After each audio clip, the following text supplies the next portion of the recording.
안녕하세요, 방콘입니다. 저희 채널을 보신 분들 알겠지만 저는 스마트폰 사진과 스마트폰 카메라에 대해서 많이 관심을 갖고 있고 그것을 중심으로 다루고 있는 유튜버입니다. 하지만 왜 굳이 스마트폰 카메라를 다루느냐, 요걸 되게 궁금해 하시는 분들이 계시더라고요. 그래서 우리 스마트폰 카메라가 최근 몇 년 동안 어떤 식으로 발전을 해왔고 그에 따라서 우리 사진 그리고 카메라 시장이 어떻게 변화했는지 이것에 대해서 아주 재밌는 썰을 풀어볼게요. 그래서 오늘 여러분들도 이 썰을 한번 듣고 나시면 야, 스마트폰 카메라가 이렇게 대단한 카메라였구나, 이런 걸 좀 배워가실 수 있을 것 같습니다. 자, 그럼 한번 썰을 풀어볼게요.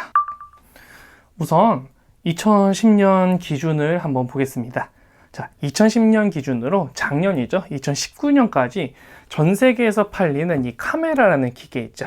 이 카메라의 판매량이 87%가 줄었습니다. 이 뜻이 뭐냐면 2010년 한 해 동안 전 세계적으로 팔린 카메라가 1억 2150만 대였는데 2019년에는 불과 1520만 대가 팔렸다는 뜻입니다. 즉 여기서 말하는 카메라는 똑딱이, DSLR, 미러리스 등 사진을 찍을 수 있는 모든 기계를 통틀어서 얘기하는 겁니다. 그래서 2010년 기준으로 봤을 때 2019년에는 2010년에 비해서 87%나 카메라 시장이 줄어들었다. 이렇게 볼 수가 있겠죠. 그에 비해서 저희 스마트폰은 얼마나 잘 팔렸냐, 요걸 보시면 됩니다. 똑같이 2010년과 2019년을 기준으로 해볼게요. 그래서 2010년에는 스마트폰이 2억 9천만 대가 팔렸어요. 이미 카메라보다는 많이 팔렸는데요. 문제는 이 시장이 계속 커졌다는 겁니다. 2019년에는 15억 2천만 대가 팔렸어요. 그러니까 이게 매해 팔리는 수치입니다. 사람들이 보유하고 있는 수가 아니라 이 해에는 이것만큼 팔렸다라는 의미가 되고요. 그렇기 때문에 2010년 기준 2019년에는 스마트폰 시장이 514%, 5배 정도 성장했다라는 거 아실 수가 있겠죠. 자, 그럼 이러한 시장의 성장과 하락세, 이 둘을 합쳐보면 상당히 재밌는 결과가 나옵니다. 100대 1이에요. 이게 뭐가 100대 1이냐면요. 작년 2019년 기준으로 스마트폰 100대당 카메라가 한 대 팔렸습니다. 근데 이렇게 생각해 보시면 돼요. 스마트폰도 사진을 찍을 수 있는 카메라의 영역이라고 생각한다면 이 스마트폰이라는 장르의 카메라가 100대 팔릴 때 이러한 전문적인 카메라는 불과 한 대 팔렸다, 이런 의미가 해석할 수 있겠죠. 즉 더 이상 사람들이 사진을 찍기 위해서 카메라를 따로 사는 시대가 조금 지나갔다, 이렇게 해석을 할 수가 있겠습니다. 조금 더 구체적으로 극단적인 예시를 볼게요. 스마트폰이 100대 팔리는 동안 카메라가 한 대 팔렸다는 겁니다. 물론 이 카메라라는 건 똑딱이일 수도 있고 미러리스도 있을 수 있고 DSLR일 수도 있어요. 중요한 건 스마트폰이 100대 팔리는 동안 카메라는 한 대 팔렸다. 이건 거의 이제는 상대가 안 되는 시장이라고 볼 수가 있겠죠. 그러니까 여러분들 캐논이랑 니콘이라는 회사는 카메라가 없으셔도 한 번씩 들어보셨을 거예요. 거의 지금 카메라 시장을 양분하던 그러한 브랜드고요. 그래서 캐논과 니콘 그리고 애플의 매출을 한번 비교해 보겠습니다. 그래서 요거는 이제 작년에 조선일보 기사인데요. 캐논의 순매출이 작년에 3조 5,900억 엔입니다. 그리고 니콘의 순매출이 5,900억 엔이에요. 물론 이제 캐논이나 니콘이 카메라 외에 갖고 있는 다양한 산업을 모두 합친 매출이긴 한데요. 그냥 합친 매출로 볼게요. 여기서 카메라 더 떼면 더 조그매지니까 전체 총 기업의 매출로 보겠습니다. 자, 아이폰의 순매출, 이거는 애플의 매출이 아니에요. 아이폰의 순매출이 559억 5,700만 달러고요. 에어팟 및 액세서리, 홈팟 이런 것도 있겠죠. 에어팟 및 액세서리 매출이 100억 100만 달러입니다. 근데 이게 지금 아까는 엔이었고 지금은 달러라서 이게 좀 계산이 안 되니까 제가 환율로 계산을 해봤어요. 그래서 2020년 11월 23일 환율 기준으로 아이폰의 순매출은 약 5조 8,030억 엔입니다. 근데 아까 캐논이 3조 얼마 아니었어요? 그죠? 그리고 에어팟의 순매출, 그러니까 에어팟과 액세서리들, 그러니까 애플의 액세서리 순매출은 약 1조 371억 엔입니다. 자, 요걸 한번 비교를 해볼게요. 캐논은 뭘로 비교하냐면 캐논이랑 애플의 한번 매출이 비교해볼까요? 애플도 아니죠, 아이폰이죠. 캐논의 전체, 캐논 그룹의 전체 매출이 아이폰 순매출보다 적어요. 근데 스마트폰은 아이폰만 있는 게 아니죠. 갤럭시도 있고 다양한 브랜드가 있잖아요. 일단 캐논이라는 이 기업의 순매출이 아이폰의 순매출에 불과 62%에 불과합니다. 그럼 니콘은 어떨까요? 니콘은 아이폰하고 비교하면 안 돼요. 니콘은 에어팟이랑 비교해봐도 에어팟 시장의 절반 정도보다 조금 더 팔았어요, 니콘이. 그래서 이게 의미하는 바가 뭐냐면 우리가 알고 있던 그 카메라라는 기기가 차지하는 시장은 이미 다 무너졌어요. 이게 누구한테 무너진 거냐? 스마트폰한테 무너진 겁니다. 예, 스마트폰을 사람들이 쓰기 시작하면서 스마트폰 안에서 사진과 영상이 찍히기 때문에 사람들은 더 이상 카메라에 대한, 스마트폰 외의 카메라에 대한 수요가 상당히 줄었다고 볼 수가 있겠죠. 그래서 캐논 총 매출이 아이폰을 못 이기고요. 니콘의 총 매출이 에어팟을 못 이겨요. 근데 기업의 총 매출이기 때문에 카메라 분야만 따져놓고 보면 더 작아집니다. 그래서 비교가 의미가 없어요.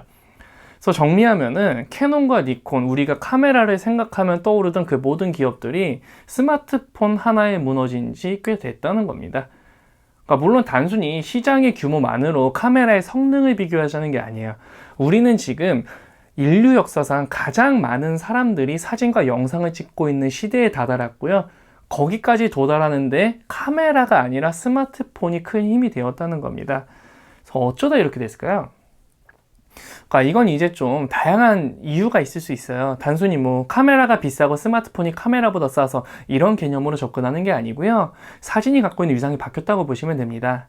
과거에 스마트폰이 없던 시절에는 사진 자체가 목적이었어요. 그냥 찍기만 해도 찍지 못하는 사람, 카메라가 없는 사람에 비해서 권력이 있었다는 거죠.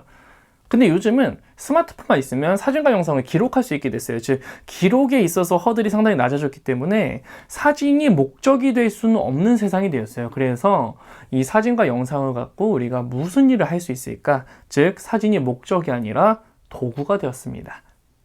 그래서 이 사진을 통해서 우리가 무엇을 할 수 있느냐, 이것에 조금 더 집중하는 세상이 되었다는 거죠. 그래서 우리가 생각해 볼게요. 과거에는 진짜 이런 커다란 카메라 하나만 있어도 대접받고 살았어요. 아, 사진 작가님, 카메라가 있으시네요. 한 장만 찍어주세요. 사진을 찍을 수 있다는 능력만으로 남들보다 뛰어날 수가 있었다는 거죠. 근데 현대사회는 누구나 카메라 한 대가 있어요. 바로 이 스마트폰 카메라죠. 그러니까 누구나 한 대 이상은 다 있기 때문에 사진을 찍는 것만으로는 더 이상 특별해질 수가 없습니다. 그래서 누구나 사진을 찍고 내가 원하는 만큼 가공해서 쓸 수 있는 시대가 됐기 때문에 이 사진을 찍을 수 있다는 개념에서 한 단계 벗어난 거죠. 사진은 누구나 찍을 수 있어. 그렇다면 이 사진으로 당신이 무엇을 할 수 있냐? 예, 이러한 가치에 좀 더 집중을 하기 시작한 시대고요. 그래서 SNS의 가치를 드러내는 수단으로 사용되고 있는 것이 보통 사진과 영상입니다. 그래서 사진을 찍는 것만으로는 여러분들이 특별해질 수가 없어요. 이 사진을 왜 찍었는지, 어디에 쓸 건지, 어떻게 쓸 건지를 다 생각하고 찍어야, 그래야 남들보다 더 좋은 사진을 찍을 수가 있습니다. 그리고 이 스마트폰 카메라가 갖고 있는 가장 큰 장점이 있어요. 어떻게 보면 DSLR 미러리스보다도 스마트폰이 갖고 있는 가장 큰 장점인데요. 카메라 안에서 모든 후처리 과정이 가능하다는 겁니다. 즉, 스마트폰은 카메라이자 컴퓨터 역할을 수행하겠죠.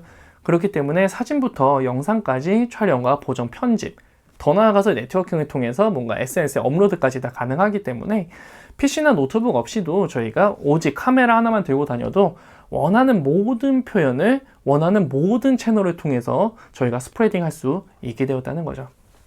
그래서 물론 여전히 폰카가 대체할 수 없는 카메라 영역도 많아요. 뭐 스포츠라든지 뭔가 이런 백통 같은 렌즈 흔히 보셨죠? 그렇지만 적어도 일상을 기록하면서 대중과 소통할 수 있는 카메라로서는 스마트폰 카메라를 이 기성 카메라, 그러니까 레거시 카메라가 더는 이길 수가 없습니다.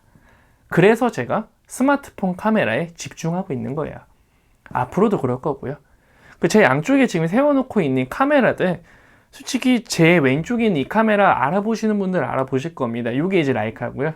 요건 이제 저한테 참 사연이 깊은 핑크색 DSLR인데, 근데 이러한 카메라들 제가 갖고 있지만 집중적으로 다루지 않는 이유가 뭐냐면, 결국 인류가 가장 많이 쓰고 있고 앞으로 더 쓰게 될 카메라는 스마트폰 카메라예요. 이 스마트폰 카메라가 우리 미래의 카메라입니다. 그렇기 때문에 저는 앞으로도 여기에 집중을 할 생각이에요. 그래서 앞으로도 우리 컴퓨테이셔널 카메라와 더불어서 더욱더 좋아질 스마트폰 카메라가 다음에 도달할 영역이 어디일지 또 그걸 한번 생각해 보면 좋겠죠. 그래서 스마트폰 카메라의 그 다음 영역에도 다다음 영역에도 여러분과 함께 할 저는 스마트폰 사진연구소의 소장 방꾼입니다. 그래서 댓글을 통한 소통은 또 언제나 환영이고요. 좋아요, 구독, 알림 설정 부탁드리겠습니다. 예, 앞으로도 싱싱한 소식으로 다양하게 찾아뵐게요.